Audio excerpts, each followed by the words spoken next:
is Hello. Wednesday, October 1st, about 1:30 p.m. God's time, 5:30 p.m. UTC for the Euros in the back.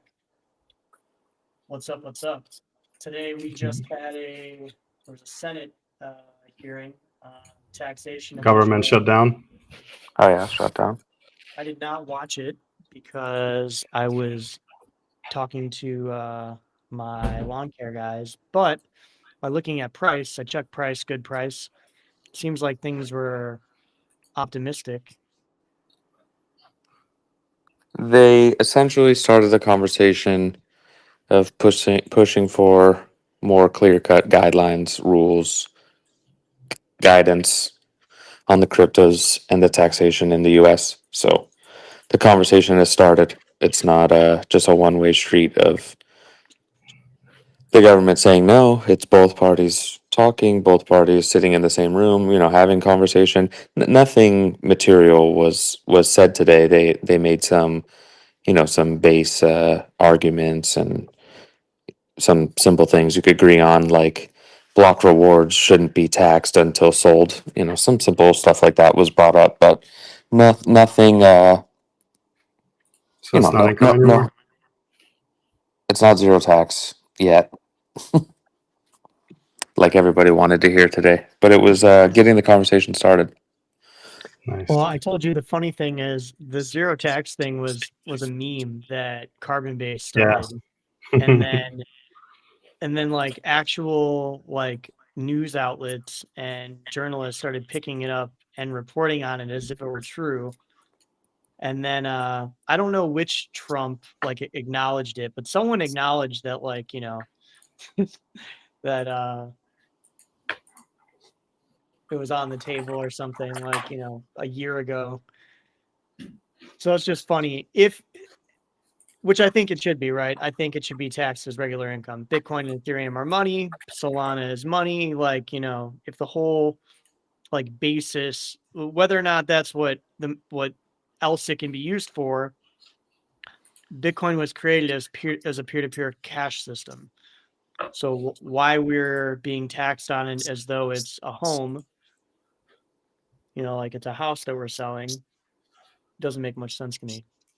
Let alone in the U.S., might just be in certain states. But if you sell a home for under $250,000, you don't pay any capital gains tax on it. You just pay income tax. So why we're paying income tax on digital assets that are treated as property, essentially, that are under $250,000, that's another thing that has always confused me.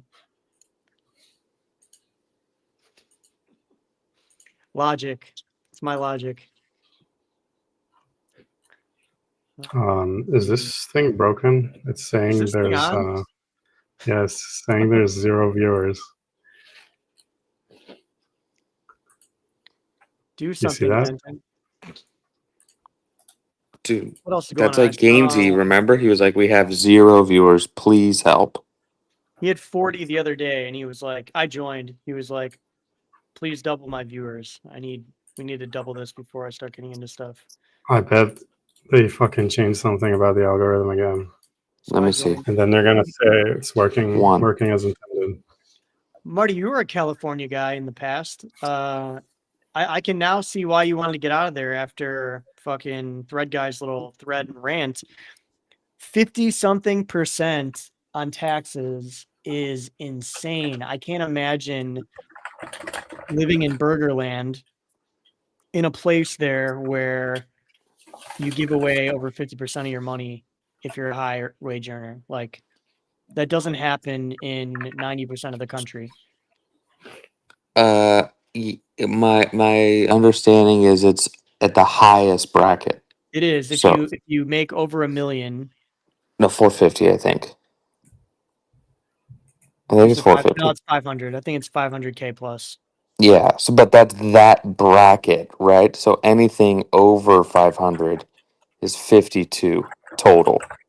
Yeah, between state and federal, which is insane. I cannot I don't know why anyone who's a high earner lives there.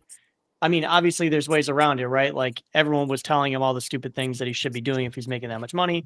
You know, like why doesn't he runs a podcast? Like why don't you have an S corp set up, or why don't you have some type of trust set up? You know, there's different structures where you can donate some of that money every year, and get credits to avoid tax on some of that. Like there are so many things you can do, but when you're his age, you're definitely not aware of some of that stuff.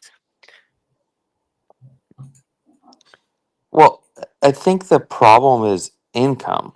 So like all the billionaires or whatever, like they don't have income. They have long-term Assets, capital gain. Yeah, assets at long-term taking capital loans gains. out against their assets. Yeah, so they're like, who cares? Like, oh yeah, sure, income tax is high. Yeah, but if you're a high earner on the income scale, like I don't know, you make $1 million, like you only walk out with like 600 or something. Like it's quite Wasn't it? It was probably insane. short term capital gains, right? Or was Yeah, it yeah. income? Yeah, And short-term capital gains is taxed at your bracket. yep. Hmm. Yeah, So I yeah, And forgot. if you're trading shitters every 5 seconds, that's a taxable event, I think. So it got Right. fucked. But that's why people they move to Florida or they move to whatever, but you're only cutting the state tax. You still have the federal income tax Yeah, but still, at the federal thir- tax in 33 or California something. isn't 52%. It's the total tax between your federal and your state and like Medicare and all that shit comes to like 52 or 54%. Hmm. Like the state tax is still massive in fucking California. That's why people they move to Florida or to Texas or whatever to not pay the state tax. Yeah. But they're still paying federal. They're still paying whatever that is, Yeah, 30 yeah, or of 30 course. whatever. It's still you're paying, significantly less, almost half of what you What would, the hell? 40% less, 13%. Yeah, which that's is just crazy. insane. To do what? And To fucking yeah, To have the best case they of have the best of homelessness, nothing. the best case of needle exchanges, the worst roads, the most insane traffic, the most amount of people. It's like, but if you're in tech, you have to be there, right? You have to be in California if you're in the tech. There's like 50,000 AI engineers, and guess where majority of them are? San Francisco. It's I was it's gonna a say hub. that. Yeah, they're all in San Francisco. So NVIDIA's here, all, Google, Oracle. Of course, they have global offices, but the main office is here, the good old California. I don't think no, we did. We did. As I say, did we talk about plasma? I think we talked about plasma. In the No, we last talked one. about it back end, backstage. Did we? Yeah, so Well, the plasma, I think it came out that Paolo only invested like 50K or something, and everybody was calling it the tether chain. And as soon as that came out, it literally just nuked to it's down 50% or whatever. I mean, investing 50K at whatever the price was the other day still would have netted him like fucking, well, I don't know. Every $1,000 was like 330K. So Dude, there's like 1 hour of Tether's income. yeah, for sure. I saw something about there was someone saying they think Tether 1 hour. can rival some of the world's like largest companies for revenue. Let me see where I found it. Per amount of employee, right? Yeah. They have like 100 employees and they make a couple $1 billion a year. It's insane. But now they have so much money that they're just buying parts of random companies. Like they bought a huge stake, like $100 million stake in a Brazilian agriculture company. Like, they're just throwing money out at everything and just gonna own, every sector that they can. Let me see where this is.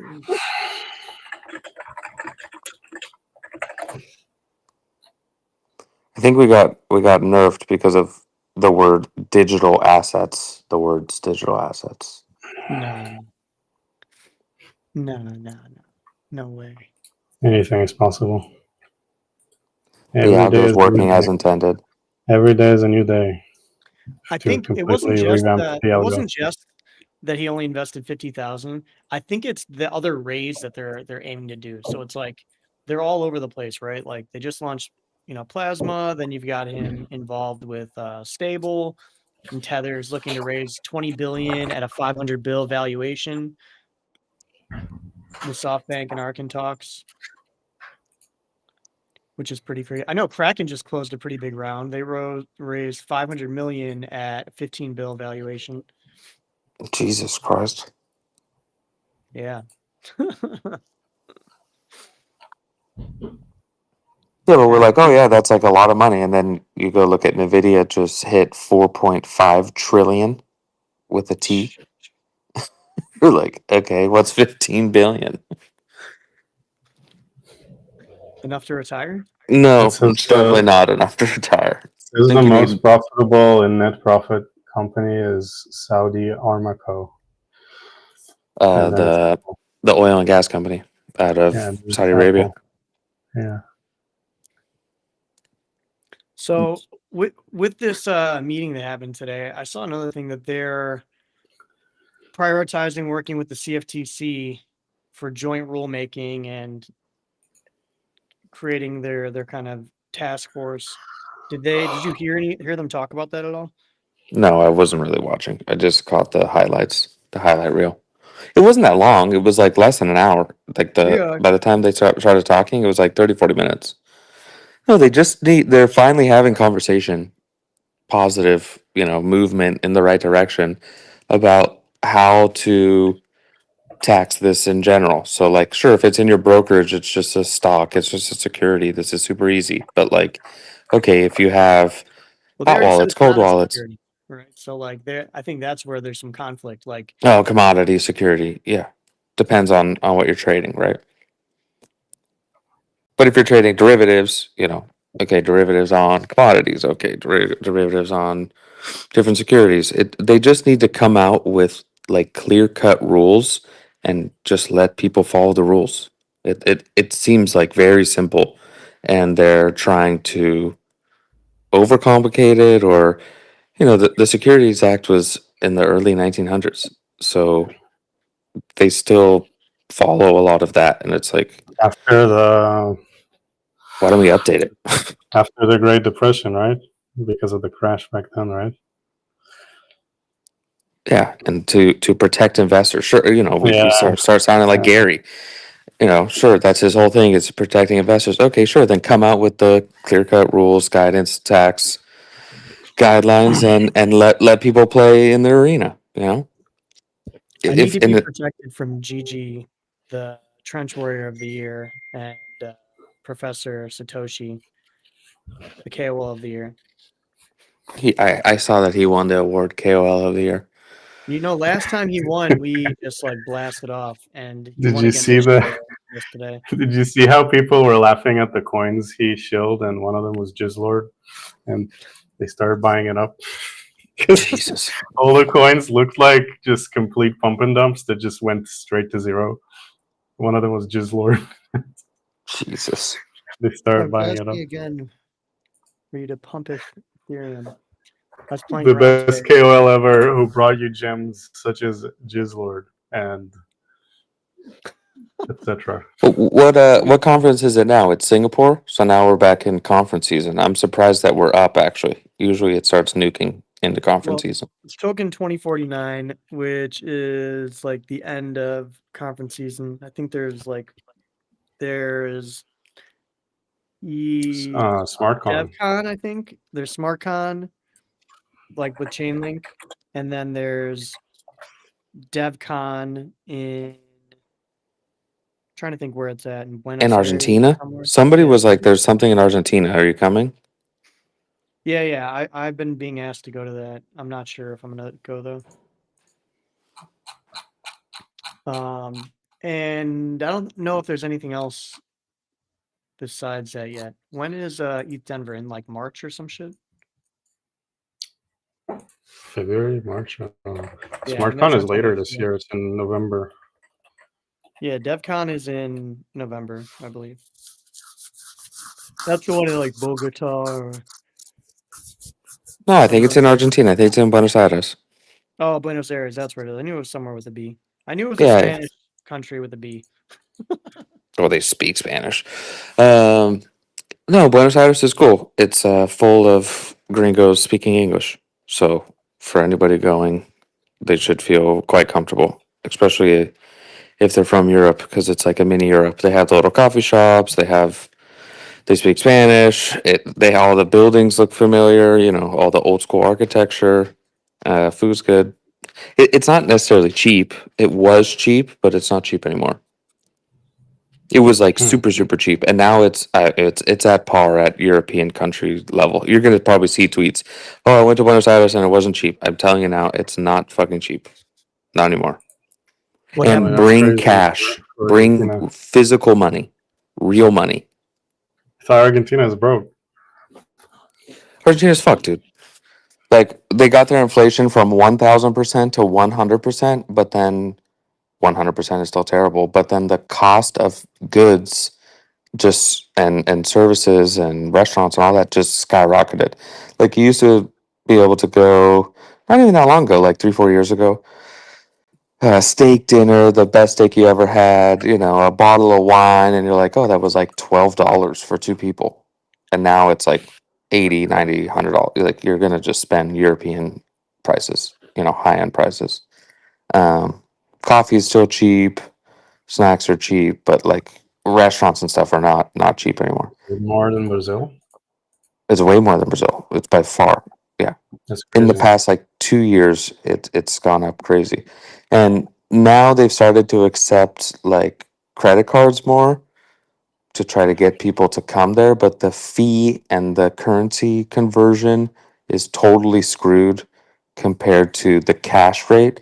It's a cash society. Like when we were there, the price of coffee was changing like 2 times a day. You were telling me Like that.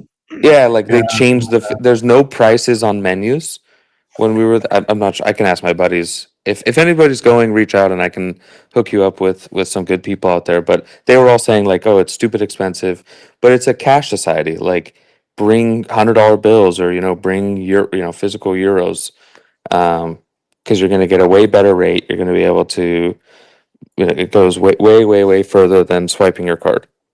Like you'll look at like 5-10% on your credit card of difference. That adds up, if you're there for a week.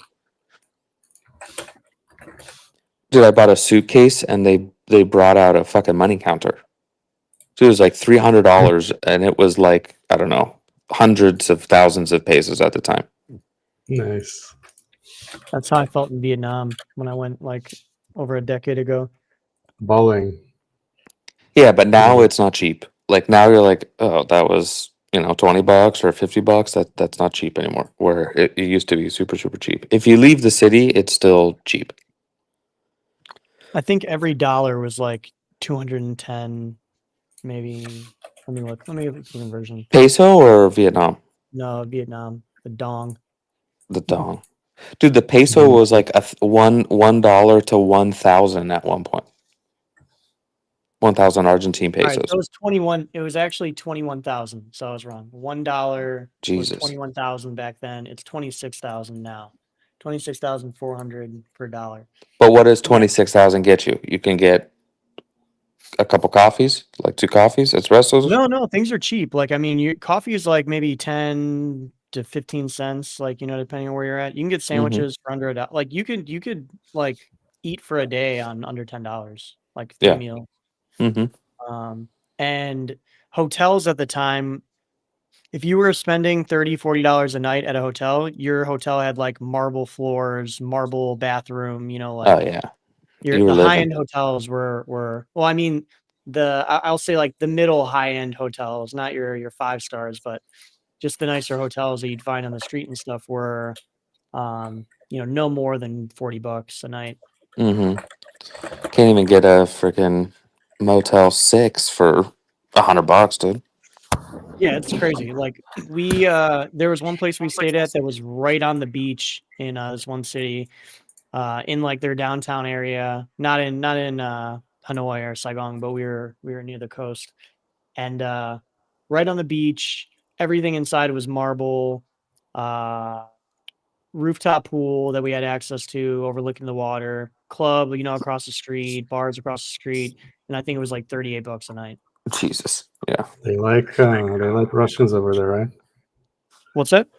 They like Russians over there. Bro, so funny story about that. I went to this island called fuck, it was just on the tip of my tongue.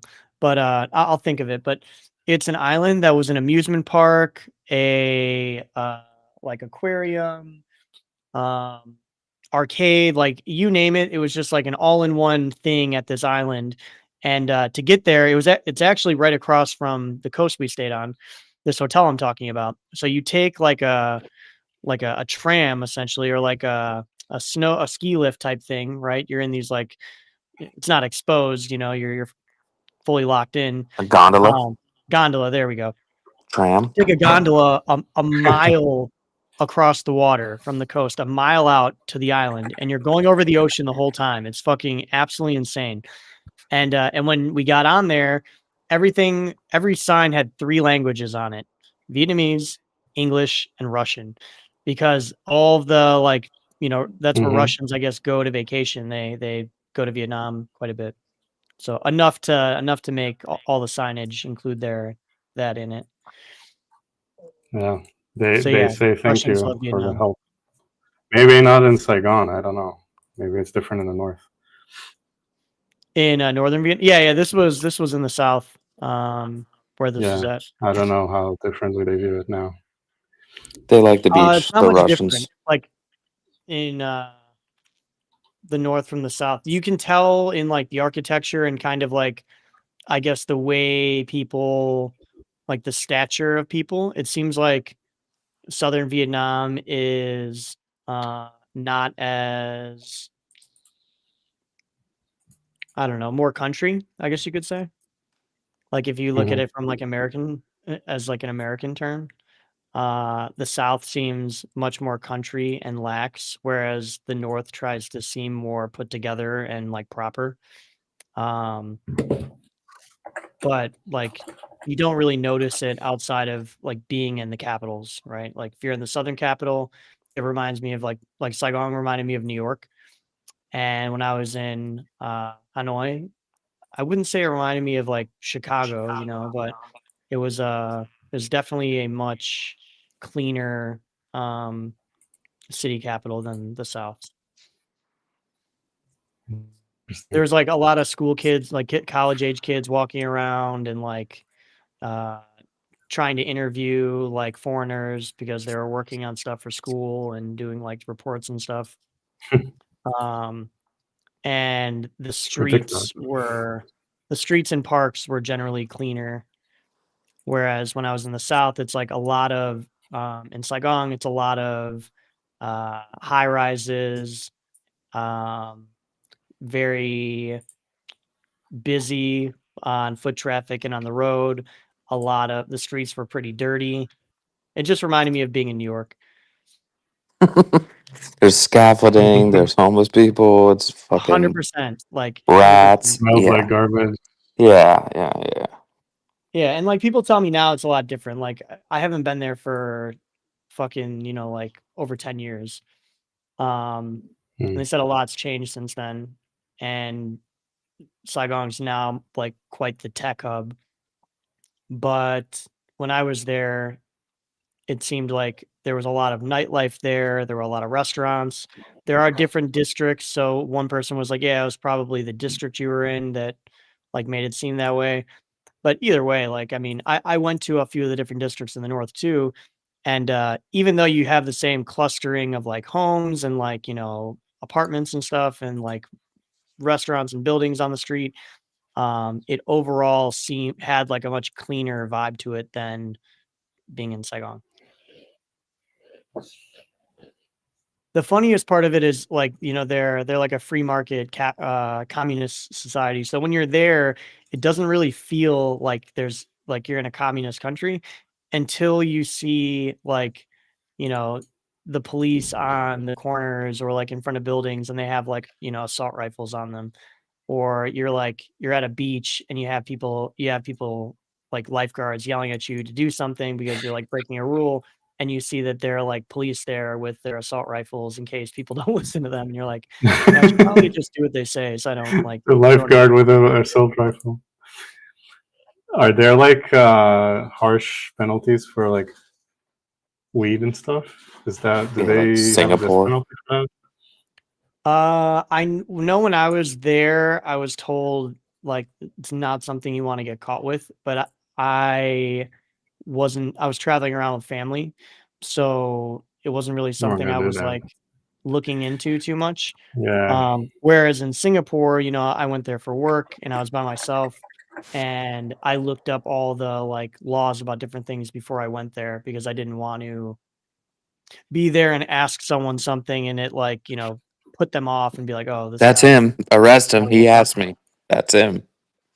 The craziest part about Singapore to me was the vape laws, because you see people vaping all over the place while you're there, but it's like you'll get ticketed for it and you'll get in trouble for doing it, and it's against the law to vape there. But there's like this whole black market trade going on with like Bali and them to get vapes over there, because like people don't want to smoke cigarettes, except like the older people.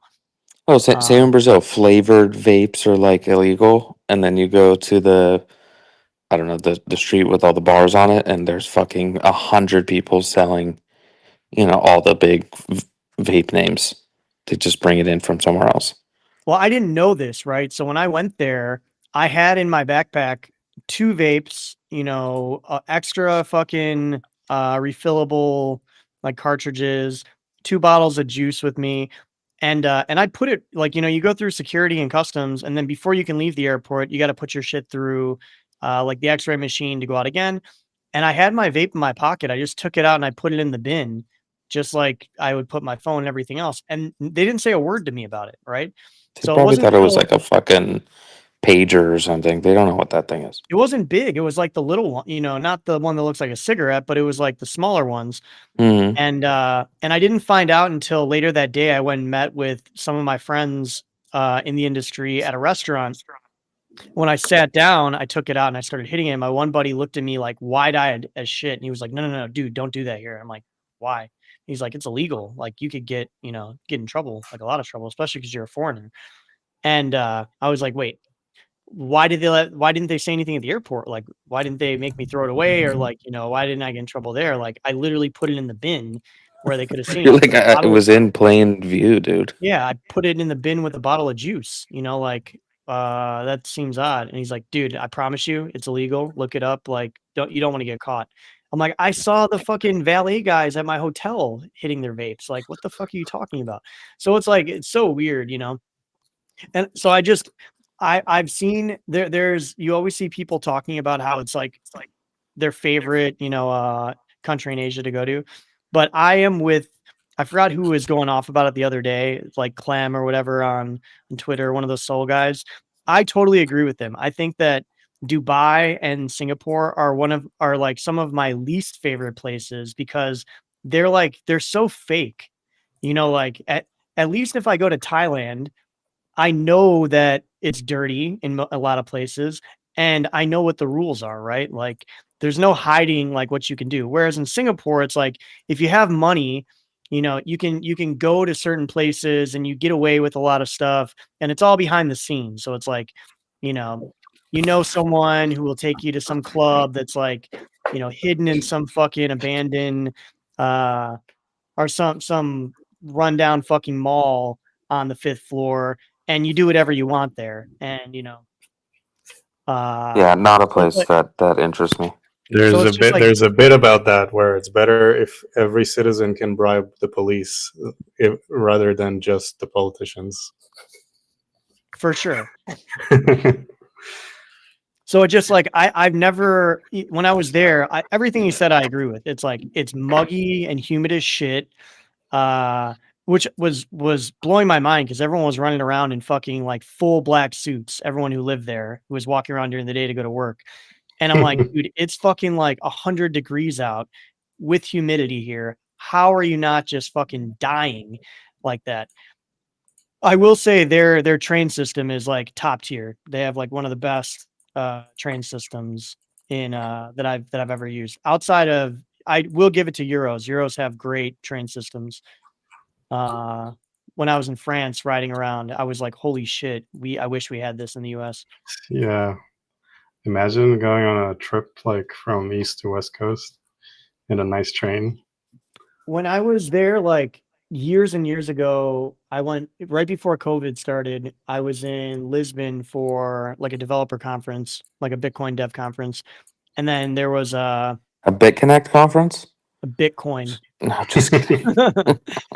And then we were a few days later, we had like maybe 4 days between when the dev boot camp ended and when this conference was happening in London. So me and some friends were like, let's just like take a train somewhere or fly to some other country for a couple days. It's like a few hour, train ride, less than an hour plane ride to go to a whole bunch of different countries. And I couldn't believe it at the time. Like, wait a minute, I can get to Italy in fucking 4 hours, like Oh on a yeah. train. Oh yeah. Oh yeah. Hmm. That's like my It favorite was. part is the top of Italy and Swiss border. That's like my favorite. Yeah, It's it's all beautiful. connected. You can get anywhere. It's flyable, livable, skiable, trainable. Some domestic flights are also like fucking $30. Yeah, What yeah. is When it? you're The there, Jet 2 holiday, dude. it is crazy how cheap like flights are there. Like when you try to fly in the US, it's like you have to search for the deals months ahead of time to like find a cheap flight. Yeah. And in Europe, I feel like the flights are just cheap unless it's like a holiday. We need to figure out There's what's so going on. many planes, there's so many flights every single day. They All right, have let's to talk about compete. some When the train is $50, like, why would you pay 200 to fly? that's very true. The first class plane or trains, I think, were only like 40 something dollars. Yeah, and they're And great. yeah, and you have fucking like a whole like two benches, a table, a recliner. You can recline your seats back. It was fucking nice. I was like, damn, we have fucking piss and heroin needles all over our trains. The Italian one, I don't know Yeah. the name of it, but they have like a luxury class. It's above the first class. It's like you get like your own lazy boy, big ass recliner chair. And there's only like 10 seats or whatever, 20 Yeah. seats in that train. And you can work there. There's like a bar. There's a bin. I like how in trains in the US, there's like not even a fucking garbage bin. Like it's Yeah, just nothing. like less than the bare minimum. It's just a pile of piss, a couple rows in front of you. My God, That's all you get.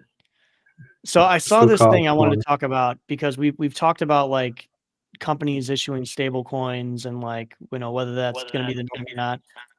And I'm echoing through someone pretty hard. And I saw Phantom unveiled Phantom Cash as first stable coin on Stripe's open issuance network. So they'll become a consumer money app, letting people fund with cards, spend via Visa, and move bridges cash stablecoin fee Oh free. yeah. It's Do pretty big you announcement. feel like all wallets are going to do this, like have their own stablecoin? I already think most businesses that come on chain are going to have their own stablecoin, but infrastructure that already exists, is this going to be the new norm? But why do we need 1,000 stable coins? I'm tired of it. I mean, like PayPal has one, like I think all the big ones will try to push for it probably. Yeah, I but then you think for just get money, into like this fragmentation like that the US has. Like, oh, sorry, I don't have Venmo. I only have Cash App or I only have Apple Cash. It's like everybody in the US is like fragmented on these like third party private company apps Well, where when you go to other countries it's like even in Europe it's just like an e-transfer, Canada, an e-transfer, Brazil, e-transfer, Revelo. Pix, like it's just one option and it works for everybody instead of fragmenting capital all over.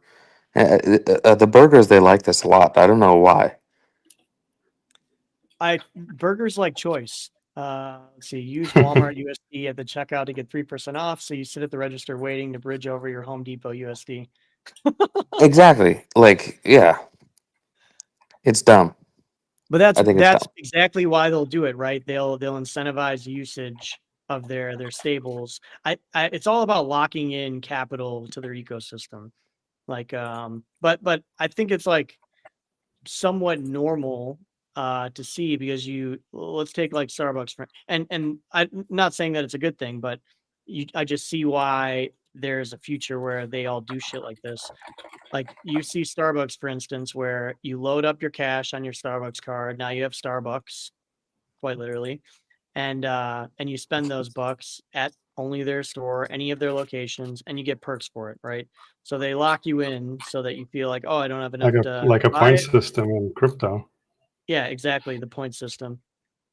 And like every company does this. Like, they already do it at Home Depot. You have a Home Depot card, pay it, get certain perks and get this. They've been doing it with credit cards forever. Have a Macy's card, get these prices. Have a Home Depot card, get these prices. So I understand how this trend, yeah, 'cause I'm echoing through someone again, how this could be the future that we move into. Speaking of that, did anyone see that really creepy new Palantir commercial where they're talking about how like mass surveillance, essentially? It's like, you're low on credit, or you only have 50 credits, you're low on credits, you need 5 to insert more money to access this thing.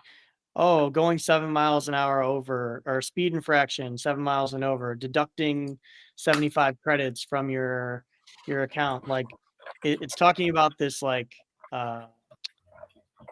this dystopia, which isn't too far off, of CBDCs, where like we have government-backed digital currencies. It's a pretty crazy fucking commercial. Let me see if I can pull that shit up. What's that movie with Justin Timberlake? Time? Is that the name of it? Yeah.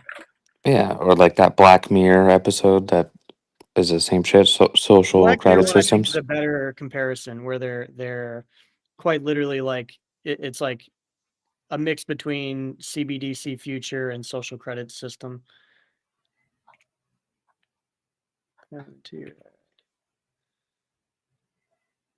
The future of warfare. I think that's it. When was it? No, it's 9 months ago. This one was like 2 days ago, I think, or a couple days ago.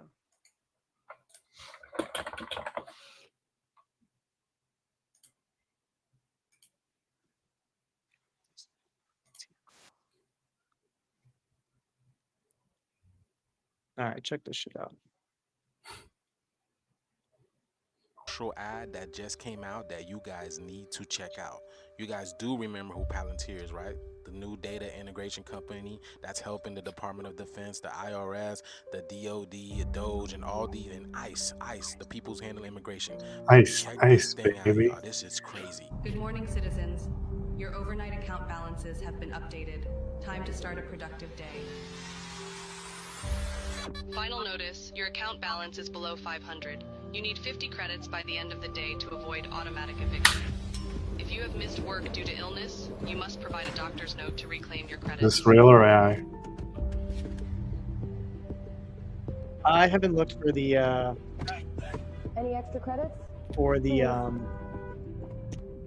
Official one. I saw this More people planning to on join the Citizens Against Digital YouTube last Control night. protest. Remember, the government knows who you are at all times. Resisting is not worth the consequences. All of their newest social credit systems are designed to keep you and your families safe and efficient. Authorities seized a record balance of an individual's credits, citing excessive hoarding. Traffic violation detected. 7 miles per hour over the limit. 75 credits have been automatically deducted. You have to be fucking kidding me. Yep, you got the flu. Your blood work shows a significant iron deficiency. I recommend incorporating more red meat into your diet. Dr. Jones, your taxes were not filed and have been automatically deducted with late fees. Your medical license has been revoked. Oh, hell nah, I filed an extension. This feels like those AI ones about the UK. It does. I love the ones about the UK. Purchase denied. Monthly red meat allowance exceeded. Try mealworms instead. You'll eat the bugs. You will. Try the bugs.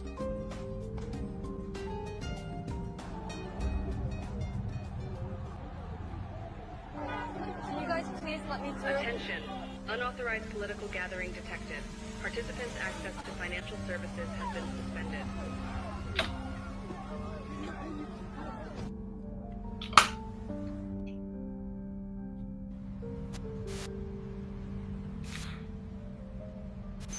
Due to the speeding infraction, your car will be immobilized for 3 days. Fuck you! Take your surveillance policies and rot in hell! That was AI slap. Yeah. You've earned 50 bonus credits for reporting your neighbor's hateful misconduct.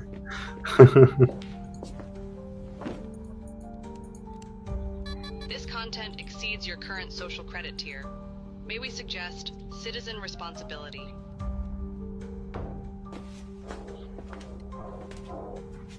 Sarah, open the door. You have been identified by the authorities. Don't resist. Don't resist. Don't resist.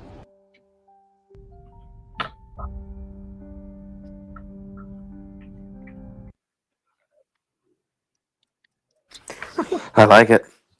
The future. The future, Yeah. boys and girls.